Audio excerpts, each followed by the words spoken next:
Sudhagad education सोसायटीचे पूर्व प्राथमिक, प्राथमिक, माध्यमिक व उच्च माध्यमिक विद्यालय कळंबोली मराठी, हिंदी, इंग्रजी, उर्दू माध्यम यांच्या सौजन्याने शैक्षणिक व्हिडिओमध्ये आपलं सर्वांचं स्वागत आहे.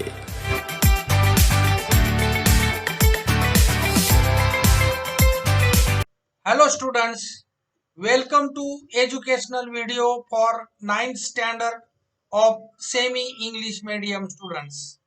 Subject Science and Technology, Part 1, Lesson number 12, Study of Sound.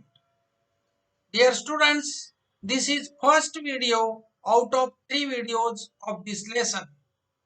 In this video, we are going to learn velocity of sound and audible sound, infrasound and ultrasound. Let us see the lesson study of sound. Here are some questions related to this lesson study of sound. First question is, how does the velocity of sound depends on its frequency? How does the velocity of sound depends on its frequency? The answer is, as frequency of sound increases, its velocity also increases. Hence, velocity of sound is directly proportional to its frequency. So, velocity of sound depends on its frequency. And second question is, how is the direction of oscillation of the particles of the medium related to the direction of the propagation of the sound wave? The answer is, some objects shows back and forth movement when a force is applied on them, but that is, they oscillate rapidly. This movement of the object is called vibration. Some objects shows back and forth movement when a force is applied on them, that is, they oscillate rapidly. This movement of the object is called vibration. Sound propagates through a medium because of vibration. So, particles of the medium vibrate in the direction of propagation of sound wave. Then, let us see about our lesson. Sound is a form of energy which creates the sensation of hearing in our ears. ध्वनी ही एक प्रकारची ऊर्जा आहे जी आपल्या कानात ऐकण्याची संवेदना निर्माण करते. Sound is a form of energy which creates the sensation of hearing in our ears. This energy is in the form of waves. ही जी ऊर्जा आहे, ही ऊर्जा म्हणजे साऊंड एनर्जी, ही ऊर्जा तरंगाच्या स्वरूपात असते. This energy is in the form of waves. ये medium is necessary for the propagation of sound waves. ध्वनी तरंगाच्या प्रसारणासाठी मीडियमची आवश्यकता असते, लक्षात घ्या. Sound waves gives rise to a chain of compression, means place of higher density, and rarefaction, place of lower density, means in the medium. आता ही जी sound wave आहे किंवा ध्वनी तरंग आहे, हे माध्यमामध्ये कॉम्प्रेशन आणि रेअरफॅक्शन्स यांची शृंखला तयार करते. Sound waves gives rise to a chain of compression and rarefaction in the medium. The particles of the medium oscillate about their central or mean position in the direction of parallel to the propagation of the wave. माध्यमाच्या कणांचं जे दोलन आहे, दोलन म्हणजेच काय, oscillation. माध्यमाच्या कणांचं दोलन आपल्या मध्यस्थितीच्या आजूबाजूस तरंग प्रसारणाच्या समांतर दिशेने होते. लक्षात घ्या. The particles of the medium oscillate about their centre or mean position in the direction parallel to the propagation of wave. Such waves are called longitudinal wave.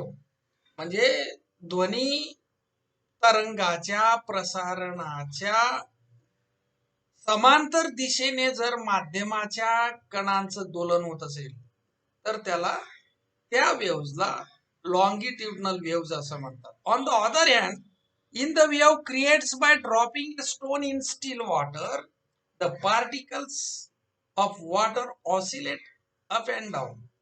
आणि जर समजा स्थिर पाण्यामध्ये एखादा दगड आपण टाकला तर त्या पाण्याच्या कणांचं वर खाली ऑसिलेशन होतं, दोलन होतं. The oscillation are perpendicular to the direction of the propagation of the wave.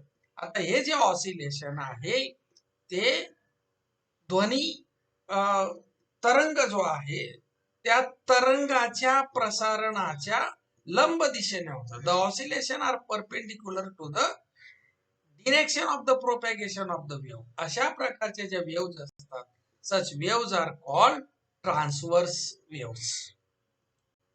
Now observe and discuss. Now observe this diagram or picture of sound waves. These are the pictures of sound waves. A sound wave can be shown in the form of a graph. Sound wave आपण किंवा ध्वनी तरंग आपण ग्राफच्या स्वरूपामध्ये दाखवू शकतो. हा बघा या ठिकाणी ग्राफ दाखवलेला आहे. A sound wave can be shown in the form of a graph. At any moment during the propagation of sound wave, we would find alternate bands of compression and rarefaction of the medium, that is bands of greater and lower density.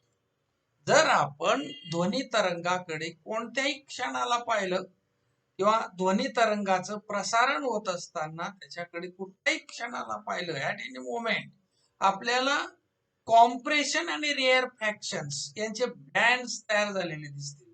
आता ही figure हे बघा त्याची, हे compression आहे या ठिकाणी, पुढे हे रेअरफॅक्शन झालंय, पुन्हा कॉम्प्रेशन, हा पोर्शन हा कॉम्प्रेशन बँडचा आहे, हा जो पोर्शन आहे हा रेअरफॅक्शनचा आहे, हा बँड कॉम्प्रेशनचा आहे, रेअरफॅक्शनचा आहे. आता कॉम्प्रेशन आणि रेअरफॅक्शन्स म्हणजेच काय, जास्त आणि कमी घनतेचे बँड्स, जास्त माध्यमाच्या कणांची जास्त घनता असलेला बँड म्हणजेच काय कॉम्प्रेशन, आणि माध्यमाच्या कणांची कमी घनता असलेला बँड म्हणजेच काय rarefaction. Figure 2.1 shows the changes in density. म्हणजे इथं डेन्सिटी मध्ये बदल झालेला आहे, माध्यमाच्या कणांमध्ये बदल झालेला आहे. ही ए फिगर आहे, ही बी आहे आणि ही सी आहे. लक्षात घ्या ए मध्ये काय दाखवलेलं आहे 12.1 shows the changes in density while figure B shows the changes in pressure. आता या ठिकाणी प्रेशर, ही प्रेशरची फिगर आहे लक्षात घ्या. म्हणजे कॉम्प्रेशन, प्रेशर वाढला कॉम्प्रेशन झालं, प्रेशर कमी झाला रेअरफॅक्शन झालं, पुन्हा इथं या कणांवर प्रेशर वाढलेला आहे म्हणून कॉम्प्रेशन रेअरफॅक्शन. प्रेशर वाढला कमी झाला, प्रेशर वाढला कमी झाला, अशा पद्धतीने द चेंजेस इन डेन्सिटी और pressure are shown in the form of graph. आता हा जो प्रेशर कमी जास्त झालेला आहे या बी या फिगर मध्ये, तो सी मध्ये ग्राफच्या मदतीने दाखवलेला आहे. The changes in the density of pressure are shown in the form of a graph in figure. Let us see some concepts related to sound wave. First we see what is wavelength. The wavelength of sound waves is indicated by the Greek letter lambda. Wavelength तरंग लांबी, ध्वनीची तरंग लांबी ही lambda या Greek लेटरने दाखवतात. आता बघा एक letter दाखवलेलं आहे उलट्या वाय सारखं, याला लॅम्बडा असं म्हणतात. हा लॅम्बडा आहे, ग्रीक लेटर आहे, आणि वेवलेंथ ही या लॅम्बडाने दाखवतात. The wavelength of sound waves is indicated by the Greek letter lambda. Now look at this graph. या ग्राफ मध्ये वेवलेंथ दाखवली बघा, ही लॅम्बडा अक्षराने वेवलेंथ दाखवलेली. Wavelength is nothing but the distance between two adjacent compression और रेअरफॅक्शन्स.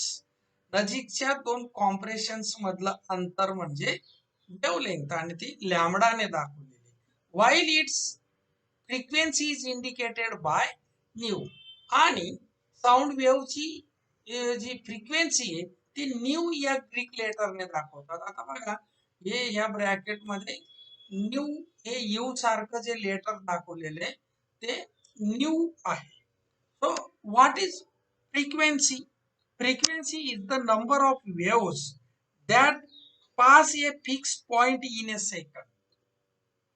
The frequency is the number of waves.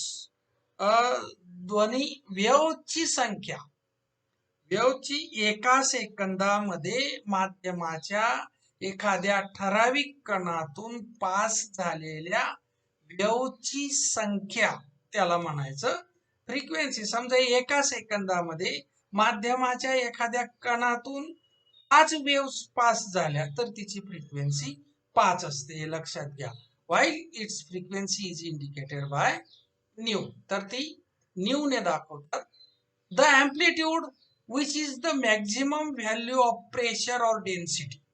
बघा इथं amplitude दाखवलेला आहे बघा, ए ही मॅक्झिमम व्हॅल्यू ऑफ डेन्सिटी किंवा प्रेशर याला काय म्हणतात, amplitude असं म्हणतात आणि तो ए ने दाखवतात. The time taken for one oscillation or pressure or density at a point in a medium is called the time period or is indicated by T. लक्षात घ्या, एखाद्या बिंदूपाशी घनतेचं एक आवर्तन पूर्ण होण्यासाठी, एक ऑसिलेशन पूर्ण होण्यासाठी लागणारा जो काळ आहे त्याला टाइम पिरियड असं म्हणतात.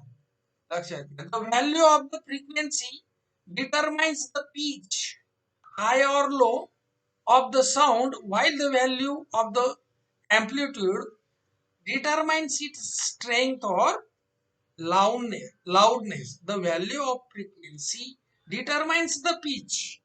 वारंवारतेचं जे मूल्य आहे किंवा फ्रिक्वेन्सीची व्हॅल्यू हे ध्वनीचं स्वरमान ठरवतं. म्हणजे उच्च आहे स्वर की खालचा आहे, नीचता, उच्च नीचता हा ठरवतो. तर आयाम जो आहे, अँप्लिट्यूड आहे, तो ध्वनीची महत्ता म्हणजे स्ट्रेंथ म्हणजे लाउडनेस हा ठरवत असतो. Let us see velocity of sound. The distance covered by a point on the wave. For example, the point of highest density or lowest density. The distance covered by a point on the wave in unit time is the velocity of the sound wave. Therefore, velocity is equal to distance upon time. जो तरंग आहे किंवा waves आहे त्याच्यावरील compression किंवा rare fraction सारख्या एखाद्या बिंदूने एकक कालावधीमध्ये कापलेलं अंतर त्याला म्हणायचं ध्वनीचा वेग. The distance covered bye a point on the wave in unit time is the velocity of the time wave. That's why we get this formula, velocity is equal to distance upon time. So any point on the sound waves covers the distance equal to lambda in time t. Thus the velocity of sound is given by velocity is equal to wavelength upon time period. So v is equal to lambda upon t.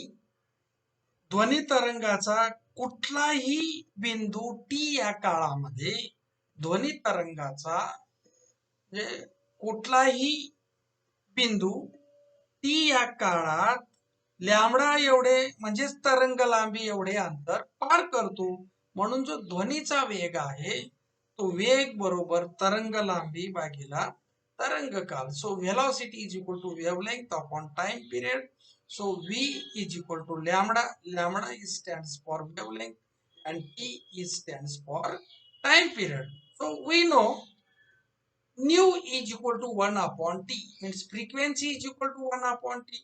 That's why V is equal to nu multiplied by lambda. Thus the velocity of sound is equal to wavelength multiplied by frequency.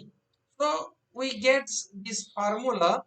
Velocity of sound is equal to frequency multiplied by wavelength. In any medium at fixed physical conditions, the velocity of sound of different frequencies is very nearly the same. सारख्याच भौतिक स्थितीत असलेल्या माध्यमातील ध्वनीचा वेग सर्व वारंवारतांकरता म्हणजे सर्व frequency करता जवळजवळ हा सारखा असतो. The velocity is highest in solids and list in gaseous. तर ध्वनीचा वेग हा घन माध्यमांमध्ये म्हणजे सॉलिड मीडियम मध्ये हायेस्ट असतो, तर गॅसियस मीडियम मध्ये हा कमीत कमी असतो. It increases with an increase in the temperature of the medium. म्हणजे जसं माध्यमाचं तापमान वाढतं तस तसा ध्वनीचा वेग हा वाढतो. Velocity of sound in various mediums at 25 degree Celsius. आता आपण विविध माध्यमात 25 सेंटीमीटर तापमानाला ध्वनीचा वेग किती आहे. So in solid state substance is aluminium, the speed of sound is 5420 metre per second. एका सेकंदाला ॲल्युमिनियम मध्ये ध्वनीचा वेग 5420 मीटर एवढा असतो. So in nickel 6040, steel 5960, iron 5950, brass 4700, glass 3980. Let us see liquid state substances. The speed of sound in liquid state substances. Sea water. In the sea water, speed of the sound is or velocity of sound is 1531 meter per second. Pure water worth 1498. Ethanol 1207, methanol 1103. Let us see gaseous state. Hydrogen 1284, helium 965. In air, velocity of the sound is 346 meter per second. Oxygen 316 meter per second, and sulfur dioxide 213 meter per second. Velocity of sound in a gaseous medium. ध्वनीचा वायूमधील वेग. Velocity of sound in a gaseous medium. The velocity of sound in a gaseous medium depends on the physical conditions, that is temperature, density of the gas and its molecular weight. वायू माध्यमातून जाणारे जे ध्वनी तरंग आहेत त्यांचा वेग हा वायूच्या भौतिक स्थितीवर अवलंबून आहे. The velocity of sound in A gaseous medium depends on the physical condition. तो कोणकोणत्या भौतिक स्थितीवर अवलंबून आहे. जे वायूचं टेम्परेचर काय आहे, किंवा डेन्सिटी ऑफ द गॅस, गॅसची घनता किती आहे आणि त्याचा रेणुभार किती आहे, मॉलिक्युलर वेट किती आहे, या गोष्टींवर अवलंबून आहे. First we see temperature. The velocity of the sound is directly proportional to the square root of the temperature of the medium. ध्वनीचा वेग माध्यमाच्या तापमानाच्या वर्गमूळाच्या समानुपाती असतो. म्हणजेच तापमान जर चौपट झालं तर गती दुप्पट होते. That means that increasing the temperature 4 times doubles the velocity. जसं तापमान वाढेल velocity वाढणार, लक्षात घ्या. This means that increasing the temperature 4 times. जर तापमान चौपट झालं तर वेग दुप्पट होणार. So V is directly proportional to under root of T. अशा प्रकारचं सूत्र आपल्याला मिळतं. Then density is indicated by the Greek letter rho. म्हणजे आता हे बघा इथं कंसामध्ये जे लेटर दाखवलेलं त्याला रो असं म्हणतात, density. The velocity of sound is inversely proportional to the square root of the density. ध्वनीचा वेग हा माध्यमाच्या घनतेच्या वर्गमूळाच्या व्यस्त प्रमाणात असतो, लक्षात घ्या.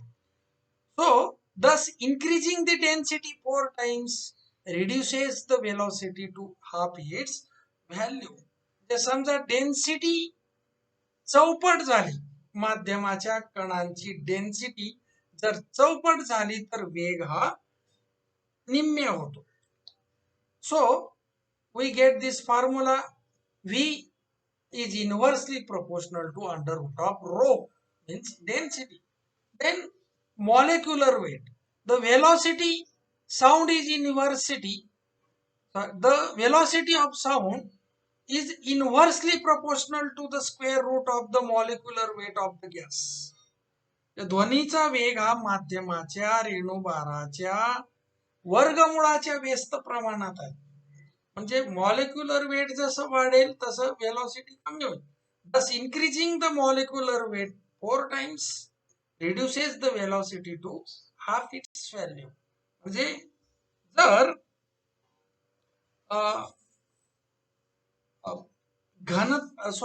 मॉलिक्युलर वेट चौपट झालं तर गती अर्धी होणार.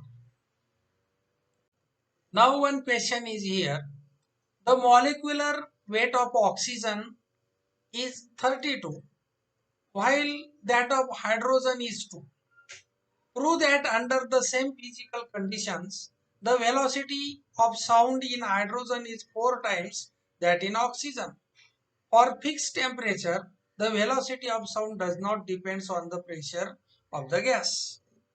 ऑक्सिजन वायूचा रेणुभार 32 आहे तर हायड्रोजन वायूचा रेणुभार 2 असतो. आपल्याला हे माहिती आहे. यावरून सिद्ध करा की समान भौतिक स्थितीमध्ये ध्वनीचा वेग हा हायड्रोजन मध्ये ऑक्सिजनच्या चौपट असतो. एका स्थिर तापमानावर ध्वनीचा वेग वायूच्या दाबावर अवलंबून नसतो. The velocity of sound does not depend on the pressure of the gas. So this is the solution of this question. Here we know velocity of sound is inversely proportional to the molecular weight. So V proportional to 1 upon under root of m. So velocity of hydrogen upon velocity of oxygen is equal to 1 upon under root of 2 multiplied by under root of 32 upon 1. आता बघा, हायड्रोजनची velocity भागीला ऑक्सिजनची velocity आपण केलेली आहे. म्हणून याच्यानुसार 1 upon under root of 2 आपल्याला हायड्रोजनचं मॉलिक्युलर वेट 2 आहे आपल्याला दिलेले, म्हणून 1 upon under root of 2 formula प्रमाणे. तर याला भागीला ऑक्सिजन आहे म्हणून गुणीला घेताना त्याचे न्यूमरेटर डिनॉमिनेटर उलटे होतील. 1 अपॉन अंडर रूट ऑफ 32 पाहिजे तर 32 अंडर रूट ऑफ 32 अपॉन 1 अशा पद्धतीने आपल्याला मांडणी करावी लागेल.